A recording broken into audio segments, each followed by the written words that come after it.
Hello, this is Bridget Rau with Divine Essentials. Alright guys, so I have been speaking with my friend Stefania, and she is the one that has the Akashic Records readings that she does. She did this with me a couple times on live events, like booked with people through the live event, and then did a reading for them. So there's different things that you can have answered through the Akashic Records, like your mission, lessons to learn, psychic gifts, how to improve, why is whatever's happening. Can you improve your health, how to heal from an experience, the significance of a person or a soul agreement, messages from the twin flame wounds to heal, the soul's mission of a twin flame, the agreements and the messages. She also does Reiki healing, and she will send you a report to tell you what she, picked up on in the session and all of that. She does distance healing, and it does travel through space and time, and it does have, impactful ways of doing things. The first person that I ever worked on for Reiki, I had already done Reiki actually with my dad when he was in jail, so I was like aware of long distance healing. But the person that I went and learned my Reiki 1 from was like, oh, you can't do long distance till you're Reiki 2, but that was a lie because I had already done it. But the first real person that I had, like in-person was a young man who was like 16 or so, and his mother was at her wit's end because he was very upset, depressed, suicidal, like just not okay. He started coming to the Reiki clinics every week on Tuesdays. We would have them for like 12 to 2, and people would come in, get like a 30-minute session, and all of the new practitioners would practice on them, on the people that came in, and it was only $10, and it was just a way for people to try it out, and then others who were learning to practice, right? So that was like my concept there with like the community cares thing, but it kind of fell apart because I didn't have a whole lot of community on the side of like people to offer their service. But I feel like that's changing right now. I've seen a lot of people stepping into mission work or trying to or asking about it, and people like Stefania, who was there then, was teetering in and out, but she's now no longer teetering, she's jumping in. So the woman that was the mother of that child, she had come and was like always praising me because she swears that it's what saved her son's life. Like he stopped being suicidal, he stopped trying to find an answer or cure or whatever in other ways, because he was finally like balancing his energies out. He was finally feeling like he wasn't crazy. Having somebody, again, because you're a practitioner, when you get a healing from somebody, it's not just like I'm going to put my hands on you and then we're done. You talk to the person afterwards, you build a rapport with them. So it's the same type of thing as like a counselor, or a therapist. Like if you don't resonate with your therapist, you don't resonate with your Reiki healer, you can, find others that may resonate with you. But it is impactful. It is powerful. Energy is intelligent. You don't need to be in the same room. You don't need to be in the same state. You don't need to be in the same country. You can be wherever, and it can have those profound effects. I was very poo-poo about long-distance work because of that Reiki 1 class where that person said that to me. She was my mentor, my first mentor, telling me that it's like, oh, you gotta wait, and blah, blah, blah, putting limits in my mind. So when Moon Key came around from somebody that I was connected to in the starseed groups, and that was where I finally was like, oh my God, other people just like me, because there was people in the spiritual community similar to me, but they were all into angels and other things that I just, if you're a starseed, you get it. If you're not, you don't. It's like we're a different breed. We're weirdos. We didn't come in like with a religion or angels or whatever. Like we were like the weirdo, probably like had some drug problems at some point, a lot of trauma at some point. They slammed us with a bunch of ancestral fucking shit show. The indigo children, the crystal children, the rainbow children, and sporadic awakenings, like, and that's the ones that I found via my starseed groups, which I had looked for at one point online. I was like, I wonder if there's anybody else out there online in a group, because I saw like groups of like other people doing stuff, but I looked on Facebook, typed in all the names, the indigo kids or the indigo children, starseeds, empaths, light workers, blah blah blah, blue ray souls. Nobody was out there. Then randomly one day I kind of just like, I found an indigo one, right, like an indigo children one, and then I find the Pleiadians group, and there was 30,000 people in it. And I'm like, how did that happen? How the hell did that happen? I feel like it happened because that's how my life is.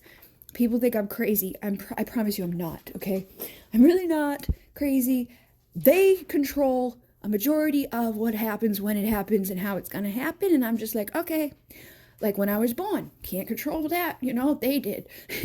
When I meet people, when people do certain things, when I see something online and it's like always coinciding with these dates of the Pleiadian lineup in May and November, I'm like, okay, that really confirms that one for me, because that's when I was born. May 18th, my mom was like, due on the 17th, born on the 18th, a minute away from the 19th, and that's the height of the Pleiadian lineup. And that's when they do special projects and missions and crazy shit to people. And you can have starseed markings and all these codings that fire up inside of you and remind you of Atlantis. And all of a sudden you're diving into ancient Egypt and looking at Crete and the Minoans and like all these like weird things and putting pieces together. And what did Plato say? Oh, there's a red rock here in this place and that place. And oh, the Santorini island could possibly, I don't know, maybe it was over here. Was it Bimini Road down in Florida? Like...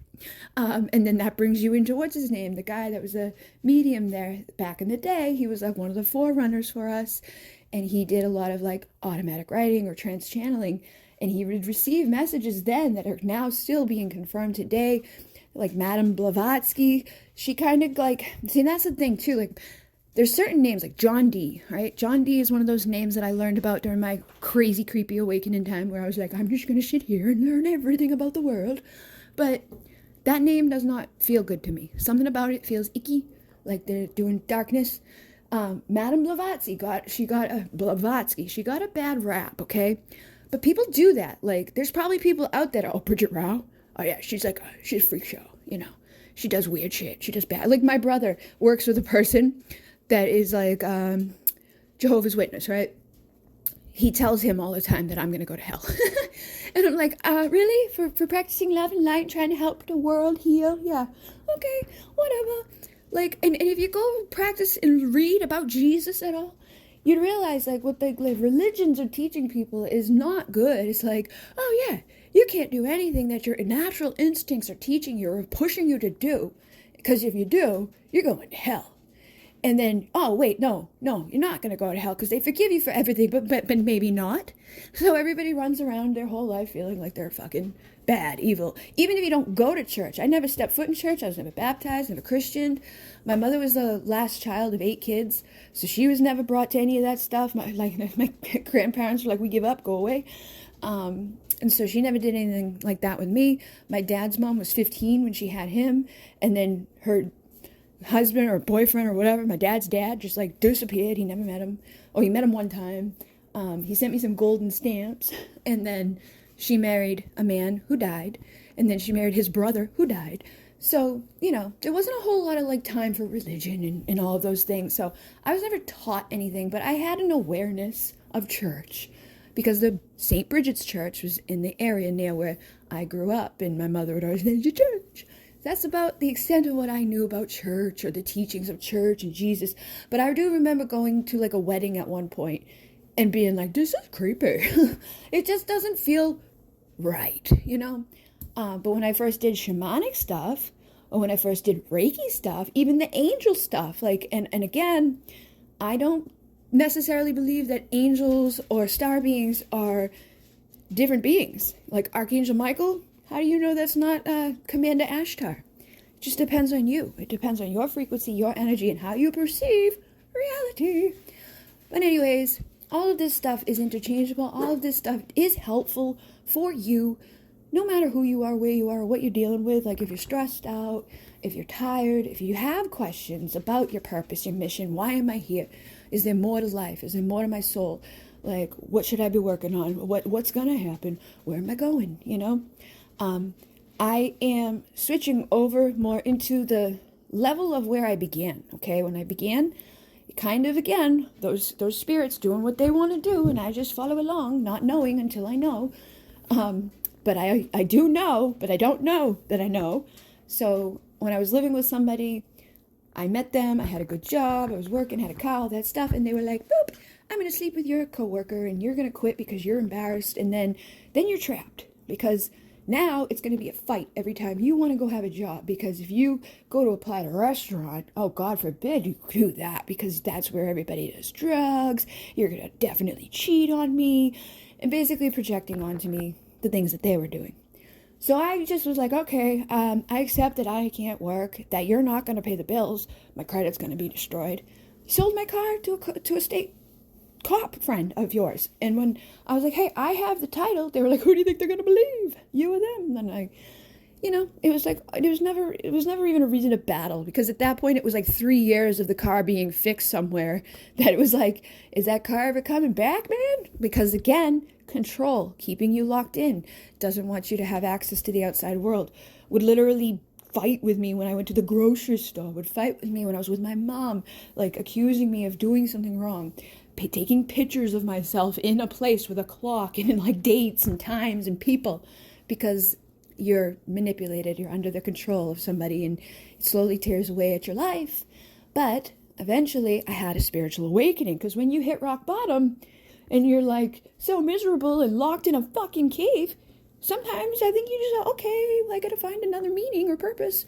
And I had a buzz go through my head, and I woke up, and I was also trying to actively find a way to work from home, because he didn't want me out of the house. I'm like, all right, copywriting, marketing, affiliate marketing, web design. I love to create things. I'm an artist. Made a website for myself, made a website for his mother, made a website for his brother. And then I see this Reiki person, offering Reiki 1 down the street, a mile away from the house that we were supposed to be in for like 2 weeks tops. Ended up there for 4 years in a basement apartment thing with no flooring, no normal walls, no heat, no ceiling in the bathroom. It was a real big test, okay, because it was like, I was never like, woohoo, I'm all abundant and amazing and like living the high life, but definitely went from one extreme to the other. And then on top of that, there was another aspect of hey, nobody will ever love you and nobody will ever like you because you have so many dogs. But he was the reason why the dogs were duplicating. Every time I'd leave the house, if somebody was in heat, he would let them be together. And then we'd have puppies, and just ended up having 7 fucking dogs in a basement apartment. He goes to jail for the 2nd time. And I was like, fuck you, I'm out of here. I pretended like everything was cool until that day, because I knew if I tried to leave, like, he literally drove me off the road one time. Like, it was just better off to just wait it out and manifest. And I did. And finally, things came through. My dad's getting out of jail. Now, he's just an alcoholic. He's not going to, like, beat me up and do all that shit. He just beats himself up. So he comes out of jail, and he's disabled. So he's getting a disability check. So, that's like a confirmed, if you ever rent a home out, consider the people who get government assistance, because that's a guaranteed rent payment. But he was like, hey kiddo, it was like a month after X went into jail, he's coming out of jail. So I only had to like wait it out that little time. This woman shows up in my life randomly at one of the events that I was doing at one of the places that came as a result of me going to that Reiki 1 class, which I begged him to let me go to. It was $150. He actually did. And he actually let me go do those things, which was weird. I don't know. I think it was because he felt like no intimidation, because it was basically crazy women, he thought. And he didn't think anything would ever come about it. But, it did. And I ended up bartering with that first woman because her website was a hot mess. So I made her a new website. And she bartered with me and gave me like things. I did her marketing on, Facebook and stuff like that. And then another woman, a mile in the other direction from the house that I was living in, heard about me, came to the first place and was like, hey, what's up? I'll pay you, blah, blah, blah, blah. So I went there and worked with her and built up in the community around my local area. And then the woman that I met randomly, right, she came into my life. She's like, oh, I have empty houses you can live in. And I'm like, okay. And she's like, you just have to pay the taxes. You don't have to like go crazy or whatever. So I'm living on a 3-acre land right now with 3 bedrooms, 2 bathrooms. The one before this was on the water, and again, had a Reiki room right on the water, had a beautiful like entire glass back of the house. It was amazing. And it was like, so, I started having to work on me though. I started having to like provide that, $1,500 a month. And I did. I put myself in, started putting myself out online. and grew my first YouTube channel, then my second YouTube channel, my Instagram, my TikToks, my Facebooks, my groups, my own modality. The Monet Key, again, was the thing that was pivotal in all of this because I didn't want to do it. I fought it. But they were like, no, bitch, you're going to fucking do it. And you're going to do it with this lady who's long distance. She's in Ireland. You're going to be a fucking sleep when she sends it to you. And it still came through space and time. And it impacted me so fucking intensely. I had no manual. I had none of the, like, specific shit that the guy gives to people. Like, when you go pay thousands of dollars to do it. She was doing it in a Facebook group. And she wasn't charging a lot because she wasn't doing the fullness of the, like, hey, come see me in person. Here's your manual. Because it costs money to print out manuals. It costs money to run those types of in-person things, right? It's not just like everybody comes over and it's like a free-for-all. It's like you got to do the work. You got to prepare items. And so she was like, yeah, like $75 per person. I'm going to send you the rights. I'll talk to you guys in the group as like a collective thing. And that was basically it. I never really got any like crazy, like this is exactly how to do this or what you should think about that. It was more so like very basic, right? And even when I got the manual, because then again, right around the same time of all this happening, a man I met, he was a shaman. He had been to Peru. He had met Alberto. He did the rites with Alberto. And I actually went and sought him out before I finally, joined up with that online group, which I joined late because I was like, no, I'm going to see if I can find around here. And he didn't want to teach him. But he also was like, had all the stuff and whatever. So the first center that I had worked at, all the people that I worked there with, on those Reiki clinics, I would say, anybody want to stay after? I'm going to practice these rites on you for free because I didn't know what I was doing and I wasn't going to charge people. And a lot of people would stay after and we'd do like one at a time for 9 weeks. He saw that. He never stayed after, right? Like he just knew that was what was happening. He never stayed after. He never saw me in motion.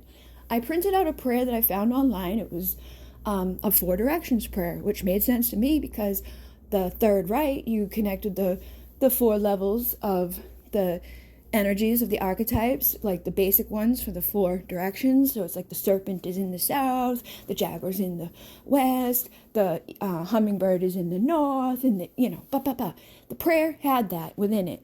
And I was like, I'm going to print that for everybody that comes. I'm going to give them this. I'm going to tell them that. The person that ran that place, because like when you do the rites, the actual transmission part of the rite is very simple, basic, boom, boom, boom. It's like, okay, we open with our kocha by like waving our hands over our head. And we're going to center ourselves with our hands on our heart. We're going to gather the energy and bring it to your hands, which are open on your lap.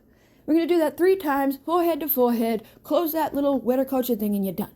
So she's like, maybe you should do like a guided meditation and get people into that energy, And I was like, sure, I'll do that. So that's what started me off on channeling, trance channeling, or guided meditations, which the entire freaking world has been like, oh my God, whenever I've done it, they're like, this is amazing, your voice, blah, blah, blah. I've heard like those responses so many times from people that I even had people come for the trance channeling events where it's like Q&A, talk to the Pleiadians, and I go out and they come in and they speak. People ask them, what's up with her voice? Like, because my voice has changed dramatically over the years, but it changes dramatically when I channel. And other, channels, I feel, also can have that happen. Today, I'm like laughing because I'm thinking of this guy. I don't know if you guys will know him. Some of you probably do. Hello, good day. He was one of the first people I ever saw. Then there's Abraham with that woman. I think she had more of an accent at some point, but over time it shifted. Now, same with him. Over time it shifted. Again, this is the thing. We are ascending, we're learning, we're growing, we're evolving. We go through the levels of like, do we got to believe this now so we can get out of that freaking base level of belief? All right, now that's expanding us open and we're starting to see things a little bit wider and vaster, and we can understand that concept and take it in, which is a true, real thing. But then you go above that and above that and above that. So those beings that I've been channeling, right? There's a younger one. She's very soft and very nice, and she's very gentle. And then there's like an older one that's like, you don't want to fuck with her, she bitch. But like, she's intimidating, scary lady. And I'm like, oh God. I always felt bad when she came in because I'm like, oh my God, she sounds so mean. I feel like I was being mean, but I'm not being mean. I'm just channeling what she's saying. And everybody's like, no, she wasn't mean at all. Not at all. It's just like a firm, like boom, right? I was always like, oh. But then the in-between one was like a middle-aged person, right? Just like an in-between. It's like the Goldilocks, right? Later on in my life, as I'm channeling, because like I woke up in 2011, so 2015 was when I first got my Reiki. 2016, I was like practicing the Mune Key rites. When I was giving those rights to people, that guy actually was resentful or something. He was judging me, okay? He was like, oh, she's doing it wrong. So he came in with his manual, like he got a copy of his manual, got copies of his CDs, got everything that he had gotten from the big like $1,000 thing that they went to Peru, and it was like Velodo was there, the boom, da boom. And I'm like, okay. And I was like, oh my God, thank you so much. So excited. I didn't know like where the energy was behind him for like he was like doing like a dad thing. My dad does it to me where he's like, you're just dumb. You're a dumb girl. So I don't trust you. I'm just going to dismiss you. You're a silly willy, right? He thought that. But as I'm opening up the manual, I'm like, oh my God, I printed that prayer. That's the prayer that freaking helped. I had no idea, but there's the prayer. And I'm going through the page. Oh my God, I said that. Oh my God, I did that. Oh my God, like so many confirmations, so many synchronicities. Just like, and again, it happened for a reason that way. I needed to go through that level or that way so I could trust myself more with my gifts and my abilities to be like, I'm going to channel and I'm going to trust and I'm going to speak. Because the first time I ever did any type of channeling was like a oracle card reading with Doreen Virtue's angel therapy cards, right? I was at like a little event thing to practice.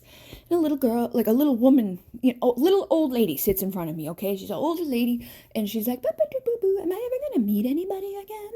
I don't know what it is with me and people wanting love, but it's like, doesn't matter who they are, their age, whatever. But she sat down and I'm like, I was getting the thing of like bingo, right? Bingo. And I'm like, there's an old lady. I don't want to be like, I think you're going to meet him at bingo. Because it felt like I was like, generalizing an old lady. Like the only place you'll be going is bingo. So I didn't say it. I was like, I feel like you might go out at night, like a group event, there'd be people, kind of like a VFW event. Like, I'm like trying it because like my mom got married at a VFW. She's like, oh, bingo. And I was like, fuck. So that was that first time for me. I was like, that would have stuck so much more for her if I had trusted what I was getting rather than doubting or going to ego or fearing of like, oh, I'm judging you. And so I've learned to put that aside. And you have to. Sometimes you're going to trigger people. Sometimes you might say something and they're going to be like, oh my God, you're judging me. You think I'm just a fucking bingo old lady or whatever. Doesn't matter. Does not matter. You could still happen regardless. So instead of me worrying about it, I let spirit decide who's going to be pissed off about what. And I just say whatever the fuck they want to say. But it was a good lesson. Okay. Now, again, because of all of that, at another time, I was doing events. Probably like a year or two later after getting those rights and doing those things. He actually came to me not too long after the fact and he apologized. He gave me a Shekinah at that time, like a real gift this time, like a gift with good intention, a gift with, good job, Bridget. I'm sorry, I doubted you. And I'm like, okay. And I understood why. I get it. Like he's a dude, man. Like dudes always think they know better. And he's older. He's like, I used to call him my spirit dad.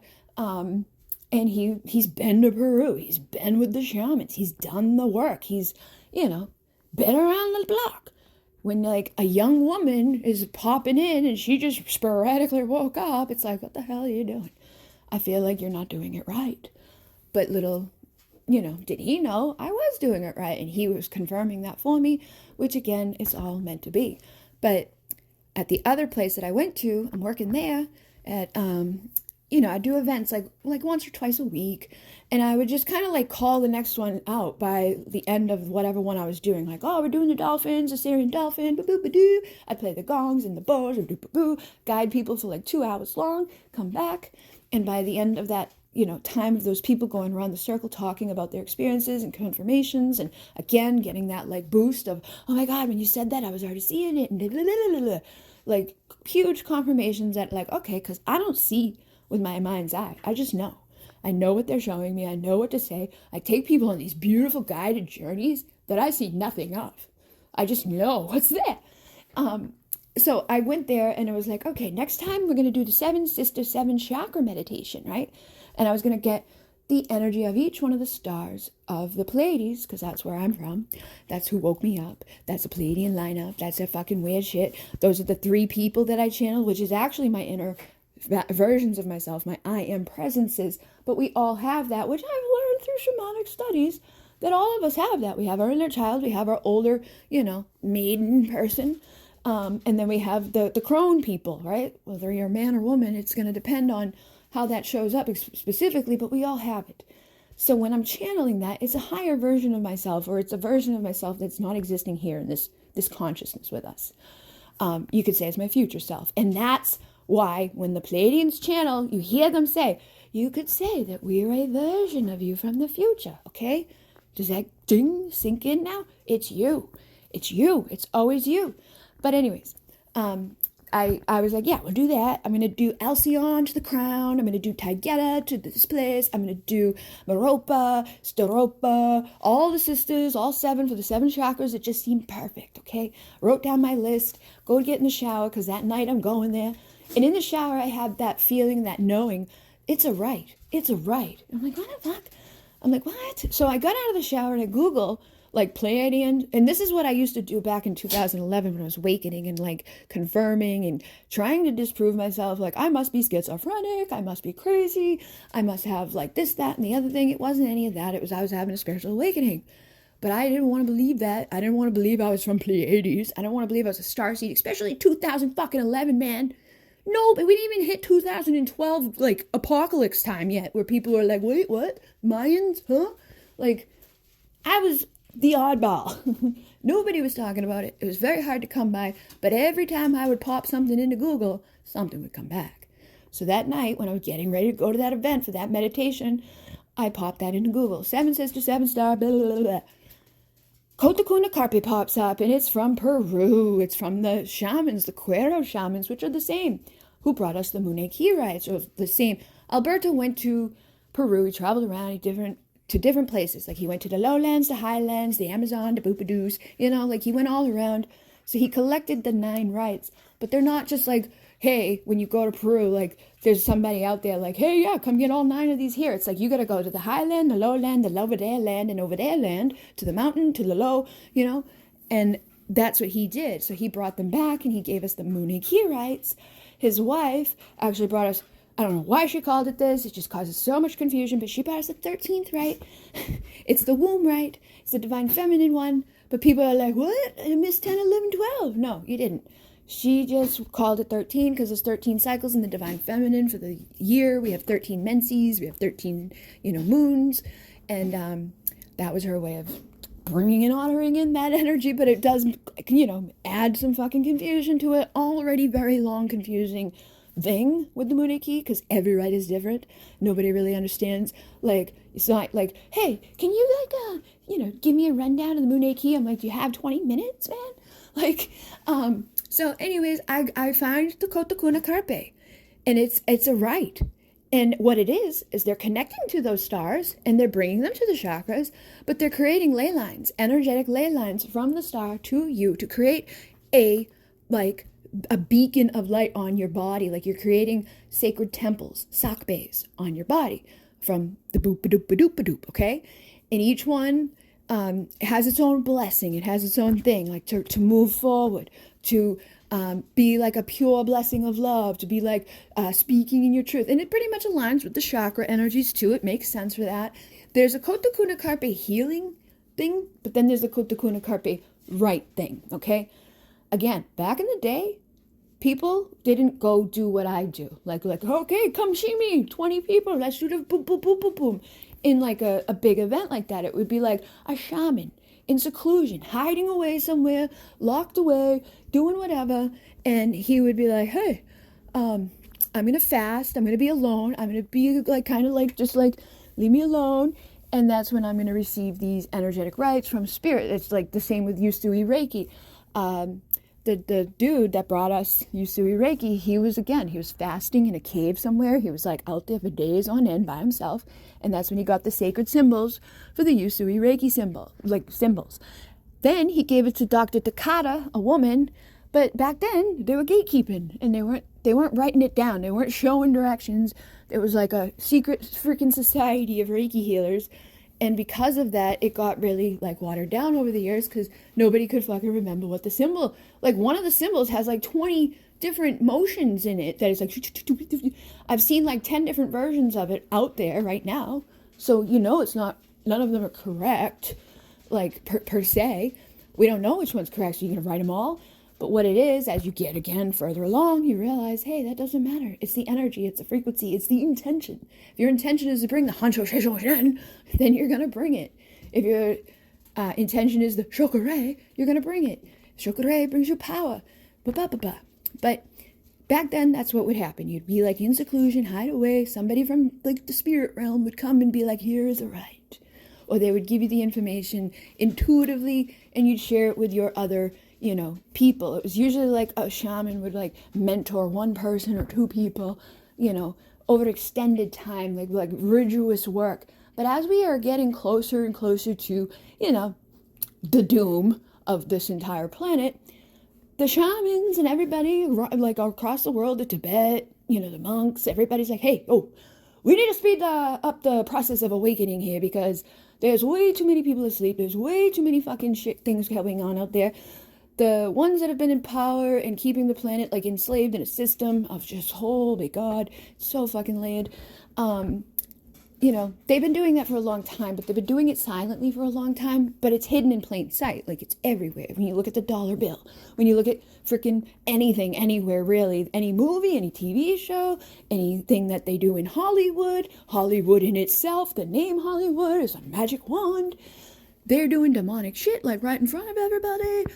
And when they laugh and they joke about shit, usually they're telling the truth. They've got games that they make. Like, they do like, let's pretend. Let's pretend that we have like an apocalypse. Or let's pretend we do the COVID, right? They did that. But they also have a game that is like literally a card game. And now this before 9/11 happened. It was before the Pentagon blew up.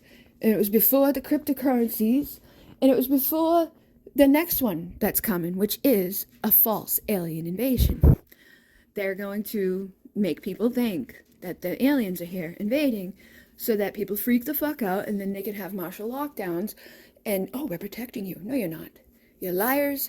It's going to be like you see, like, go look at somebody right now, like Miley Cyrus. Go look at her current freaking, like, setup on stage. Like the water effects and stuff like that. It looks like she's literally standing in front of water. They have stuff at this point with technology that is so far advanced. Like they say, like the military, like this is again, all of this stuff is out there. They don't hide it. They like to let you know.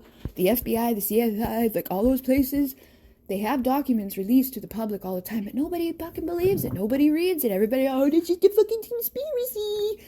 But all of these conspiracies have been being confirmed. So if you don't believe me, go look it up. Go look up the Freedom of Information. They already said that there's aliens. And again, it was during that fucking Pleiadian lineup that the articles are written. When I went to go look and confirm, I was like, oh my God, how weird is that?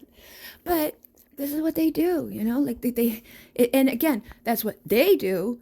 And this is what my peeps do, because my peep do things, because it's like they're not talking to me like a ba-da-boo-ba-doo-ba-doo, right? When I connect and I put myself aside, I get out of the way, they speak through me. When I go out there and I look at them, I have clear knowing. I can get those intuitive hits, but I still have an ego. I still have doubt. I still have insecurities. So they use different methods, like the numbers and the sequences and the patterns and the repetition. And that's why we come in to make mistakes anyways. We got to go through the trauma. We got to go through the bad.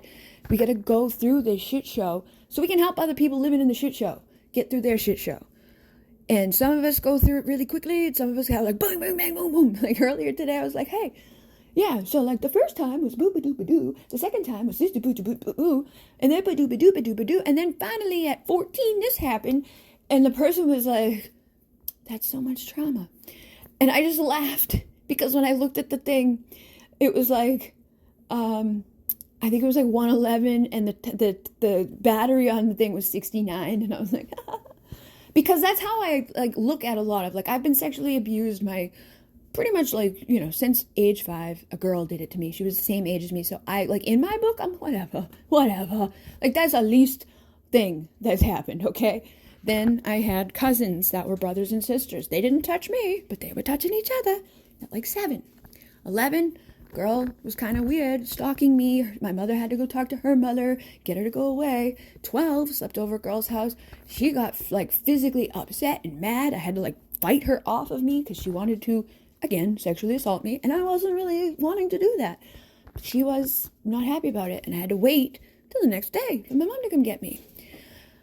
And then when I was 14, I did what my mother told me not to do my whole life. Like, never go to Brockton. Don't you ever go there. If you go there, you're on a... And she fucking predicted it. This is predictive programming out of her mouth. If you go there, you're going to be raped. I was. I went there because my friend wanted to go there because of her boyfriend. But then she ditched me with her boyfriend's friends. And I was just sitting there and had a beer. And I didn't even drink, like, any of it. But I remember I went to the bathroom, came back, and I was like, did someone flick, like, something into my beer? It's a dumb 14-year-old girl. And they were like, oh, I don't know, blah, blah, blah, blah. And then I just, like, became, all right, fight, like, flight or freeze or fawn or whatever. It was like, I was fawning, freezing, but it wasn't like I wanted to, okay? I had no control. I couldn't fight. I couldn't do anything except for fucking be there and be aware of what that person was doing. And then the next day I wake up and I'm like in this house, right? And I'm like, go out. There's like hole in the fucking floor in their kitchen down to the basement. And then I go and look into the living room and he's sitting there with a jar of peanut butter, just eating it with his fingers. And he was disgusting. And then I had to, like, get a ride home. So, like, they brought me to, like, I met up with my friend and her boyfriend and we go home. Then she breaks up with the guy that she was with and starts dating him. So that was, like, the end of that friendship. I ended up going off and getting into a physically abusive relationship with somebody next who was really toxic in my life and just made things really bad. And then after that, you know, there was a lot of other things that happened in my life. Like, it's like a but I don't look at it like, oh, I'm so sad and it ruined my life. It didn't. You know what? It made me stronger. It made me who I am today. If I didn't go through all that shit show, dark, fucked up, weird shit, I probably wouldn't have as much empathy and compassion and care. I probably wouldn't forgive people as quickly as I do. I probably wouldn't feel the weight that I feel on a regular basis and the sadness that I feel on a regular basis because I know that there's other people on the planet fucking suffering and struggling for no reason. Because a lot of what comes down to is, like, people being manipulated. Like, I saw it earlier today. I was talking to my friend because I'm starting, as you heal, your memories come back. Like, if you've been through a lot of trauma, you fucking black out the memories. You forget shit. You're like a ADHD to the fullest extent. Entire periods of your life just gone. Like, my mother, I guess, apparently one day in the kitchen, passed out, and I rode with her to the hospital in the ambulance. My sister can tell you what I was wearing, what she was wearing, what we were saying, but I don't remember. In my world, you know, I don't know what happened. I just, like, in my world, it was like all of a sudden Mom was in the ICU.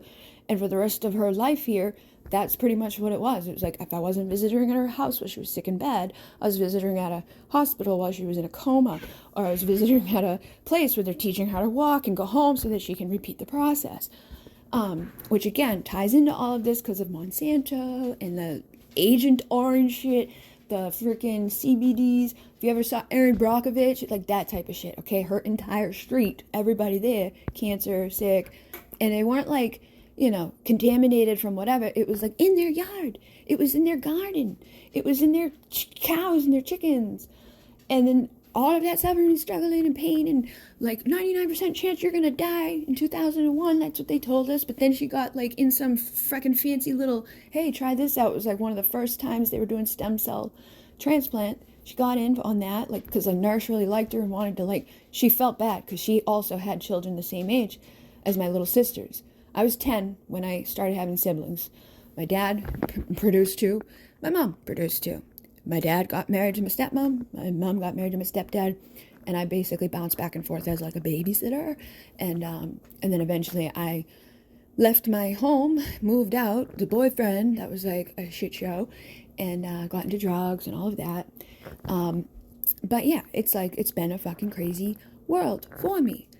At different points, I was like a victim of it. I was like, oh, I'm so mad and so sad. But like, even like, they have not taken my light.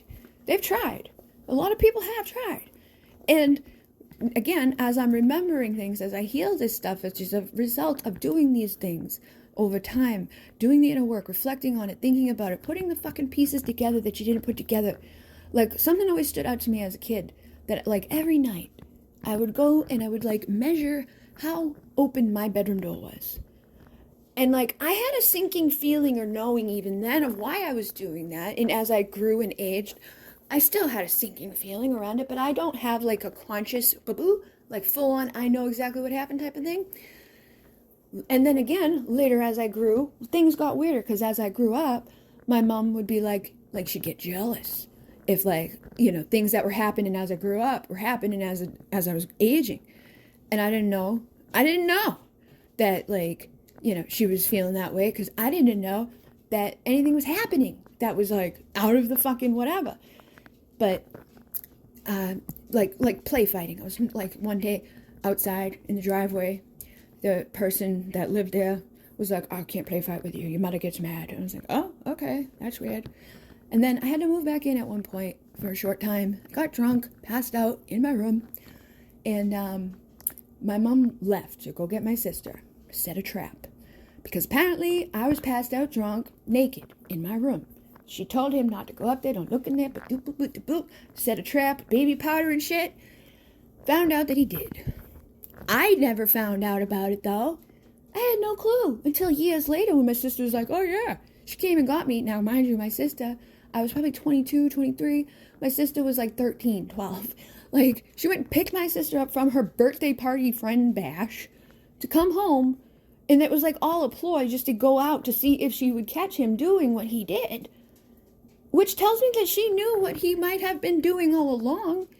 And my whole, like, well, let me move this door open thing isn't so far-fetched. And the reason any of this ever came up at all is I was supposed to get hypnotized recently. She was like, oh, suppressed memories may come up. I didn't actually go under. We just talked. And, like, as soon as I heard that, I was like, well, you know, pretty sure. Like, it's suppressed, but I know because I have clear knowing.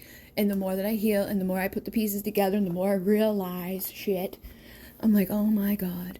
And then it's so many layers and levels and things. But again, I don't say this to be like, oh, I'm so sad or whatever. Like, and I don't want to scare people away from healing, because like, that's not going to happen on your first day, man. Like, if you're holding some big back, like dark secret shit inside of you, probably going to take a while, you know? Like I said, 2011, 2023, you know, 13 years, yeah, divine feminine time. So that's sacred feminine energy. It's awakening. It's intuition. We're going to heal. We're going to grow. We're going to learn. We're going to evolve. And the more we uncover about ourselves and the pieces that we put together, and the confirmations that you aren't crazy, there was nothing wrong with you. The people around you might have been a little fucked up, but you were just doing what you could with what you had. I remember fighting with my mom and my aunt one day when I was like a little girl. Before probably 12, because it was still elementary school. I was in the back of her car. She was like, ba-ba-doo-ba-boo. And I was like, I'm never having kids because I don't want to do what was done to me. And that was exactly what I said. And they were like, oh, you're going to change your mind one day. And I was like, no, I'm not.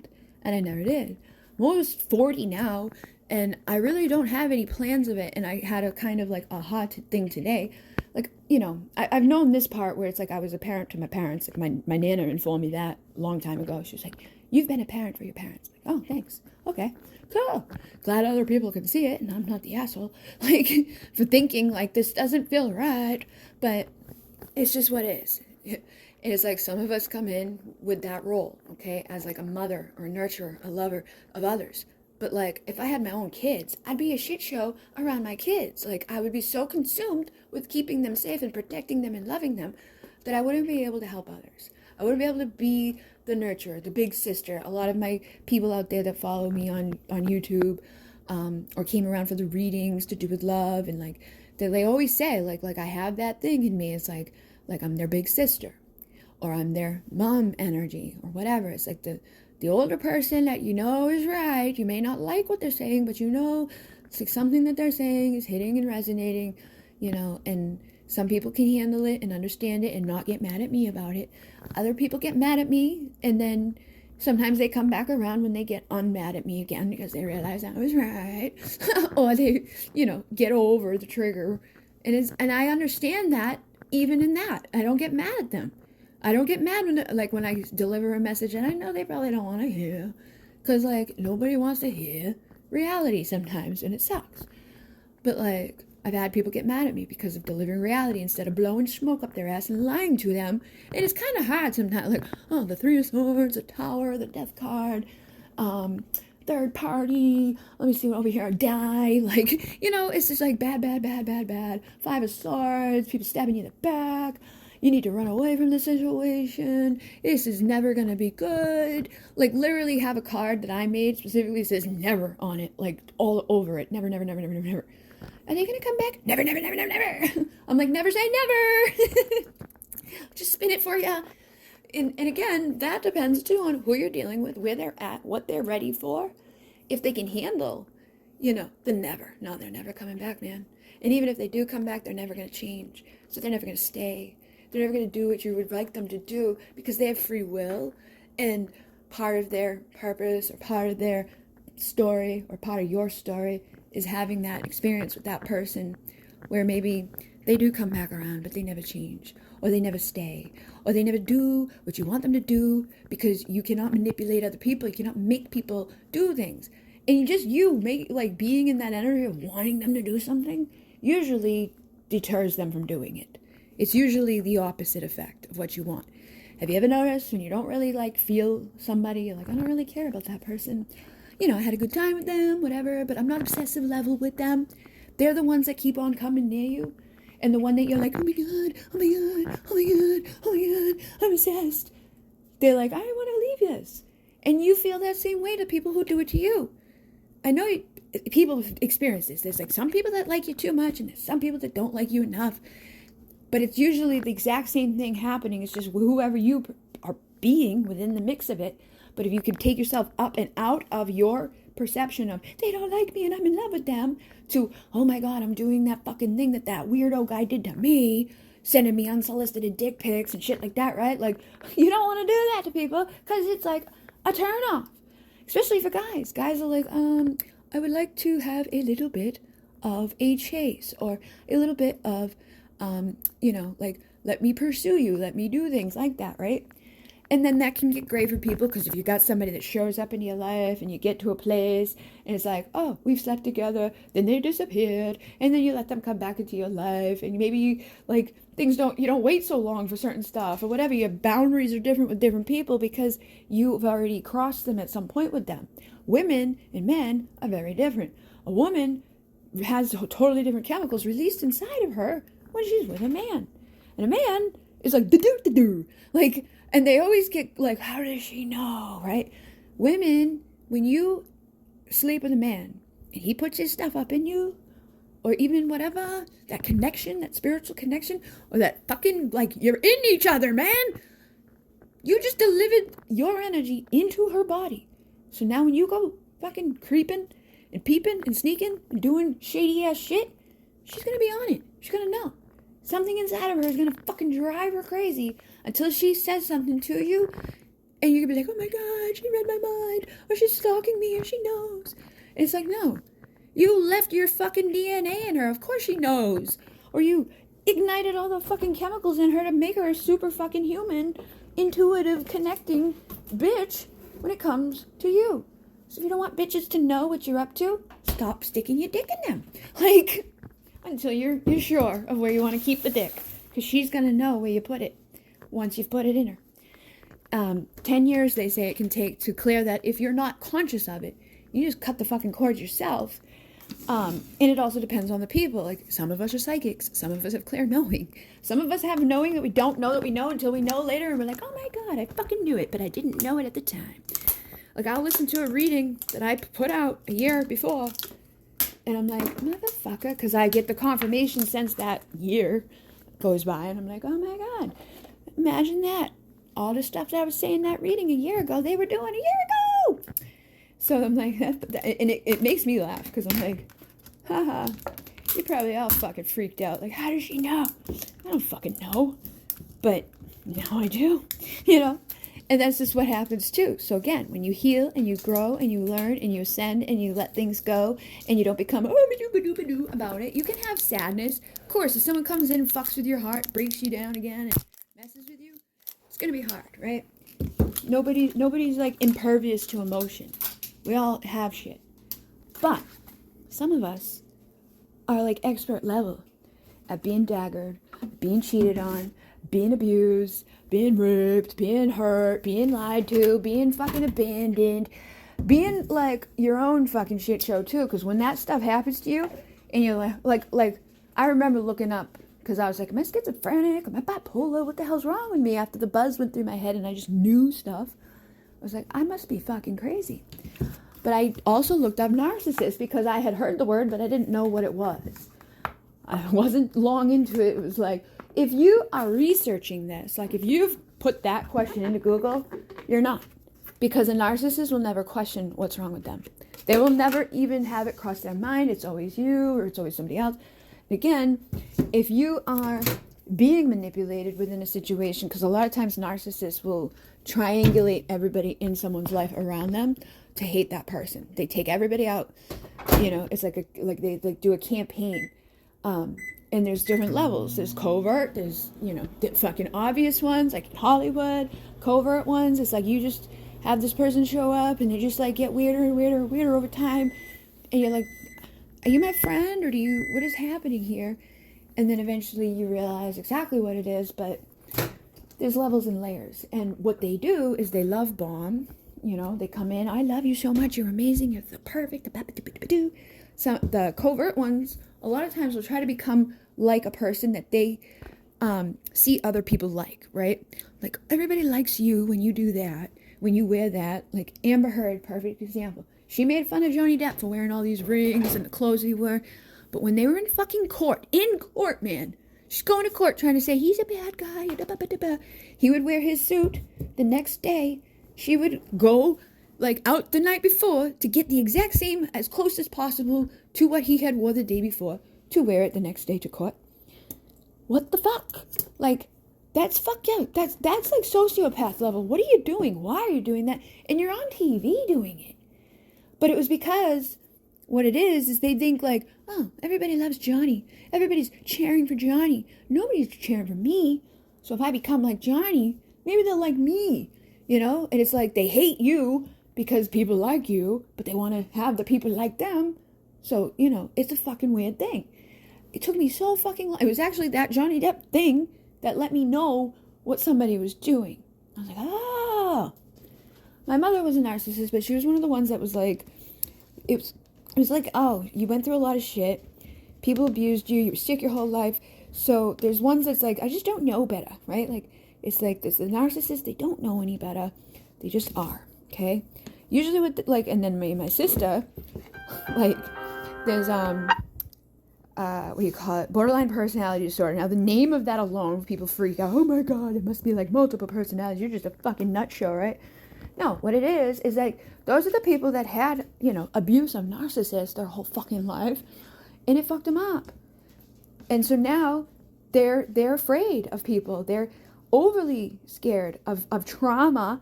But again, when you go through stuff, you experience trauma, you have pain, you go through suffering, a lot of times you will experience it again and again and again, especially if you don't recognize what it is. Like, my mom was one. I had no idea, and I couldn't even admit it to myself until she was passed away. My sister, who's 10 years younger, she's also since then, you know, realized, oh shit, that's what mom was, huh? And her dad, which was my stepdad, he showed up in my world, all love or emotion or sensitivity disappeared because he was like the dismissive one. There's a dismissive, avoidant kind. There's the one that's like the vulnerable, like just doesn't know any better. My mother was just more so like sporadic, like we never know what was gonna set her off. Like she'd go through the McDonald's line, and they're like, "I'm sorry, ma'am, we don't have that thing that you really like," and she'd like throw her shit at them and freak out in front of everybody. It was really embarrassing. Or walking through the mall, and like a guy just like looks at you as you walk by them in the mall, hall. It's not like a, I don't, she was, what are you fucking looking at? You want to take a picture? Like, crazy, okay? But that energy and that way of growing up, it makes you like, whoa, right? My mother always told me, if you go to Brockton, you're going to be fucking ba-boop-a-doo. Words have power. They're spells. You create your reality. Like, me, okay, and it's funny, too, because my mom had the knowing thing as well. My sister went to Brockton once when she was probably my age, and she was with her friends getting drugs, which my mom said, you either get raped or it's like going to do something to do with drugs. Well, she was there because her friends were getting drugs. My mom called her while she was in the freaking driveway of this house in that town while her friends are inside getting drugs. And she's like, Chrissy, are you in Brockton right now getting the exact drug that she was picking up? And my sister's like, no. But like, that was the weird fucking shit my mom would do. She did it to her one time too. She was like, oh, Mom, I'm going to sleep over at my friend's house here. My mom dropped her off at her friend's house the next morning. My mom went and picked her up at her friend's house. But my mom was like, hey, you didn't happen to sleep on the beach last night with your boyfriend. And she did. She had, gotten dropped off there, went down to the beach, and slept there with her boyfriend that night. But my mom didn't actually know, but she had that boo boo boo boo boo psychic doo doo doo doo doo doo doo doo. And like, unless you confirm it to her, she doesn't get the confirmation. She doesn't know. But that's unfortunate thing that happened, like, to her whole life. Like, people lied to her, like, obviously her kids didn't want to be like, yes, Mom, I'm in this town getting the drugs that you told me never to do. Like, so you can't really be mad at her for that. But also, like, her just doing that was enough sometimes to, like, put you off of doing whatever you were doing. Like, sometimes she would do it before you even thought about, like, walking out the door. She would know. She always fucking knew. But she also didn't know at the same time. So if you were like, no, in a convincing enough way, she would believe you or have no reason to doubt you because she had no reason to believe in herself because she never had that training. She never had that healing. She never got to that level. My dad has it too. My dad's a Pisces. He awoke. He got out of jail, came to get the rights with me in the TP thing. He saw himself in a Merkaba, which is a vehicle of light.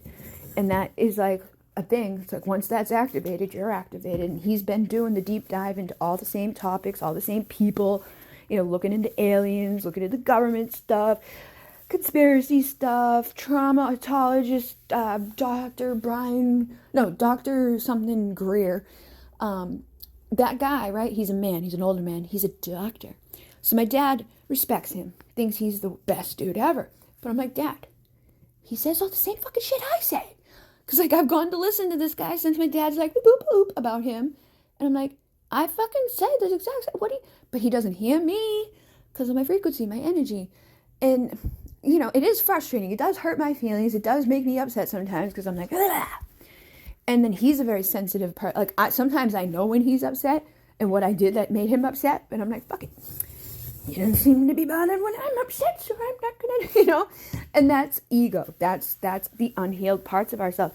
That's like that wounded inner child. Okay, my dad left when I was 4 years old. And after that, everything went to hell, like, in my life. And for the longest time, I thought it was because of me that he left. Because the night that he left, he was drunk. And he was like, who do you want to live with? And I was like, both of you. And it's a traumatic event, man. He kept getting louder and more like, you gotta pick. And I was like, both of you. And he flipped out so bad that I was like, Mom, because I was scared. And then he left. So for years, I was like, it's my fault. He left because I picked Mom. Like, and now for a while there, I'd only see him like one night every other week. And I was like, this is why, because I picked Mom. Like, but I was a kid, man. Like, that's just what we do. He's been back in my life for 6 years now, so it's like we're getting through some of it, but there's definitely like, we're a lot alike, but we're also a lot different. And he's sensitive, I'm sensitive, but neither one of us speak. Like, he gets upset because I never hug him. I don't show emotion and love like Jonathan, my brother, does, because my brother didn't grow up in the house that I did with emotions, went out the door, and you weren't allowed to do it because it wasn't, like, cool. It was funny. Haha, you're a fucking wimp. Why are you crying? So I'm not like that. But he gets all emotional about it. And I'm like, it's not my fucking fault, man. Like, I got conditioned into no hugs. I got conditioned into no emotion. I don't want to hug. I don't want to cry. I don't want to be all sad, But I am healing those things. Like when I got in the spiritual community, I had to hug people. Everybody wanted to fucking hug. Everybody wanted to give me gifts. Everybody wanted to tell me how wonderful I am, which is complete opposite of the first, part of my life. So if you're somebody out there struggling, suffering, you've been through bad shit, if you're questioning the reality, you're questioning the world, you're questioning who you are at your soul, the Akashic records can help you to figure things out, piece pieces together. I remember readings that I got a long time ago. I had a soul retrieval thing done, and I went all the way back into the core of Alcyon, which is the great central sun, which is the brightest star in the Pleiades. And I was like in there as like neutrons, elements, atoms. Not that I'm the great central sun. I was just from that star. Now go back to Kotakuna Carpe. The Cuero shamans believe that all of us come from either those 7 stars, like we've originated from them, or Sirius, or Orion, and a couple of other like Cygnus and things like that. And I believe that too. When you look at all the ancient shit, even the Bible, there's like, this big like thing came out of the sky, and it was a fire, and it was blah, blah, blah, and the burning bushes. Like dude, that they had no words to say spaceship. And when you look at the old pictures, the paintings and stuff, there's spaceships in the fucking sky, like Michelangelo, or the people who were initiated to the 33rd degree of the Masons. Okay, you get to that 33rd degree, that's when you start getting to Illuminati level. And that Illuminati level is kind of like a secret, society, but they're not very secret about it. Like I said, they have games. There's a card game. They predict all these stuff. It's predictive programming. All the fucking games that your kids play, like that really like toxic, bombing and killing. And then we have these little kids going into the schools and blowing everybody up or whatever. Some of it is predictive stuff, or it's like it's incited in them because their little child brain is not. It's not at the level we are. Like, they're playing a game where, like, oh, that person pissed me off. I'm going to fucking shoot them to death and kill them. And then they go to school and somebody pisses them off. It's not a far-fetched thing for them to go do what they are used to doing. Especially if nobody tells them not to do it. So, there's that. But there's also specific targeting that people can have happen to them through frequencies. And there is people like whistleblowers out there who have worked in the government, have worked with that stuff. And they know, like specifically, they can point a thing at you from miles away and give you a heart attack. Or they can point a thing at you and make you feel a certain way. And it's basically mind control because you start becoming like sad and miserable. And now all your thoughts are becoming negative. And all your shit's going down. You don't care anymore. You just want to die. Or you're sad or whatever. So you got to become aware, first of all, and realize you get to be the one that calls a shot of your frequency and energy. Unplug your TV. Look at Roseanne Barr, okay? If anybody remembers Roseanne and Dan Connor back in the day, she talks about MK Ultra all the time. I think is what she calls it. Whatever she talks about, it is a mind control thing, and she's been trying so hard. She's like one of the only ones out there that's like legit. She's been on the other side. There is more and more people too coming out now, but unfortunately, it's like the ones that are the mainstream that everybody knows, like Beyonce, they decided to go along with the satanic, selling of their stuff and, doing the rituals and these big freaking things because of money and like that drive in them, their ego, okay? They got them young, they take them away. Look at Britney Spears, okay? She got messed up with that shit. And they all talk about symbolic weird shit. Like, she always talks about roses. The Rosicrucians are the same things as the Masons, but the Rosicrucians in my world is like the feminine version of it. Mary Magdalene line, or like, that type of stuff. But there's people out there, like all the people within Disney, Dan Schwade, right? There's a lot of people out there that have come out against him that he's a sexual pervert. He's got a foot fetish. He did it to Ariana Grande. He did it to the girl that wrote the book about her mother. I'm so glad she's dead because her mother was a narcissist and made her do what she did for like being a child star. Girl didn't want to be a child star. And that's the same case with a lot of them. Macaulay Culkin has talked about stuff that he saw.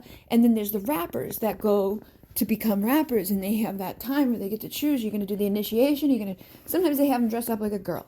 Sometimes they have them do like sexual things, like gay sexual things or whatever. Just basically to degrade them. To make them feel so like, haha, look at what you will do to be famous. Some of them go through with it and some of them don't. And the ones that don't go through with it, they tell the story, but not a lot of people hear about it because they're not fucking famous. You know, they're like, people might know, like, they were up and coming. They could have been, but they declined the offer when they recognized what that offer really meant. And more of it is being exposed at this point because more and more people have cell phones, have internet. More and more people are talking about it. It's becoming like, okay. Some of it, you know, some of the stuff you hear, it's like, oh my God, that's like so fucked up. Like, it sounds so crazy to you. It sounds so far-fetched to you. Like, you dismiss it. It's cognitive dissonance. You have that bred into you. First 12 years of school is literally an indoctrination program. Go look up the guy who brought us school. He wanted a society of workers, not thinkers. And they were like doing Sunday school back then to teach kids how to read. And everybody had their own businesses back then. And everybody did their things, right? Well, he wanted to, you know, colonize and grow and capitalize on shit. So he funded the schools to put the kids into the school because he knew that 12 years is what it took to indoctrinate the nation, to get people to be like, oh, yeah, sure, I'll go there all day, every day, 9 to 5, no worries. And I'll pay you my things and I'll do this stuff because it's the accepted norms of the world. And nobody questions it. Nobody looks at it. Why the fuck are you paying for water? Why the fuck are you paying for electricity that Nikola Tesla had back in 1910 for free? Ben Franklin was the one that was like, no, we're going to do this way because then I can charge. The fucking pyramids are power plants.